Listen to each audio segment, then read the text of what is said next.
Supreme court में एक जनहित याचिका दायर कर मुस्लिम महिलाओं को पुरुषों के बराबर संपत्ति में हिस्सेदारी देने की मांग उठाई गई है। मुस्लिम महिलाओं के बराबर विरासत अधिकार पर सुनवाई के दौरान अदालत ने बड़ी टिप्पणी करते हुए कहा कि देश की सभी महिलाओं को समान अधिकार सुनिश्चित करने का एक तरीका समान नागरिक संहिता यानी कि यूसीसी लागू करना भी हो सकता है। कोर्ट ने कहा कि अगर पूरे देश में सभी महिलाओं के लिए समान उत्तराधिकार अधिकार सुनिश्चित करने हैं तो इसके लिए यूनिफॉर्म सिविल कोड जैसे व्यापक विधायी उपाय पर विचार किया जा सकता है। हालांकि अदालत ने यह भी संकेत दिया कि यह नीतिगत और विधायी क्षेत्र का मुद्दा है जिस पर अंतिम निर्णय विधायिका और सरकार को लेना होता है।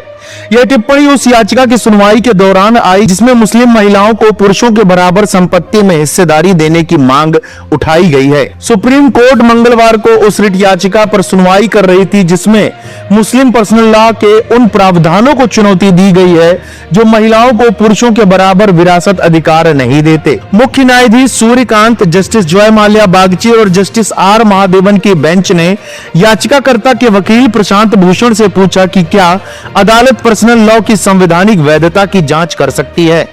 जस्टिस बागची ने एक मामले का हवाला देते हुए कहा कि इस फैसले में माना गया था कि पर्सनल लॉ को संविधान की कसौटी पर नहीं परखा जा सकता। बेंच ने यह भी पूछा कि अगर अदालत शरीयत के उत्तराधिकार नियमों को रद्द कर दे तो क्या इससे कानूनी शून्य पैदा नहीं हो जाएगा, क्योंकि मुस्लिम उत्तराधिकार को नियंत्रित करने वाला कोई अलग वैधानिक कानून नहीं है।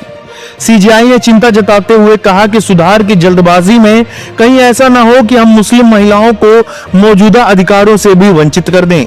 इस पर वकील प्रशांत भूषण ने दलील दी कि यदि शरीयत के प्रावधान हटते हैं तो भारतीय उत्तराधिकार अधिनियम 1925 लागू हो सकता है।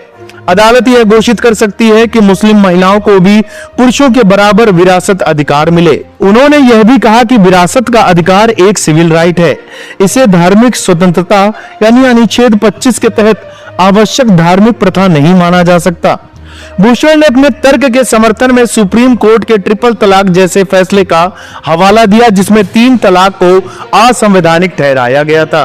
सुनवाई के दौरान सीजेआई ने कहा कि देश में सभी महिलाओं को समान अधिकार सुनिश्चित करने का एक समाधान यूनिफॉर्म सिविल कोड यूसीसी भी हो सकता है। जस्टिस बागची ने भी कहा कि डायरेक्टिव प्रिंसिपल के तहत यूसीसी लागू करना विधायिका का क्षेत्र है और इस पर फैसला संसद को करना चाहिए। बेंच ने सुझाव दिया कि यदि शरीयत के उत्तराधिकार प्रावधान रद्द होते हैं तो वैकल्पिक कानूनी व्यवस्था क्या होगी, यह याचिका में स्पष्ट किया जाए। इस पर सहमत होते हुए प्रशांत भूषण ने याचिका संशोधित करने की बात कही। सुप्रीम कोर्ट ने कहा कि अगर पर्सनल लॉ महिलाओं को संविधान के तहत उनके बुनियादी अधिकारों से दूर रखते हैं तो यूनिफॉर्म सिविल कोड के बारे में सोचना चाहिए।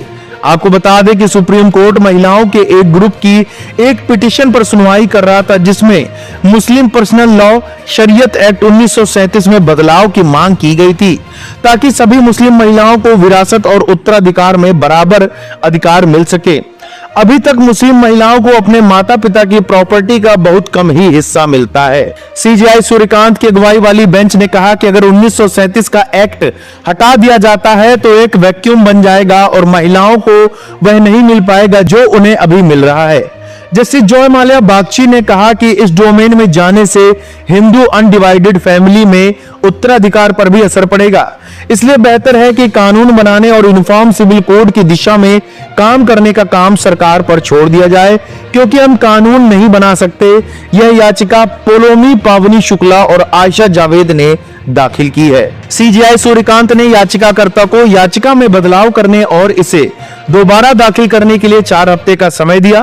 कोर्ट ने सुझाव दिया कि याचिका में इस बात को देखा जाए कि पीड़ित मुस्लिम महिलाओं को बराबर अधिकार देने के लिए क्या तरीका अपनाया जा सकता है और 1937 के शरीयत एक्ट में दखल दिए बिना इन महिलाओं को बराबर अधिकार कैसे दिए जा सकते हैं।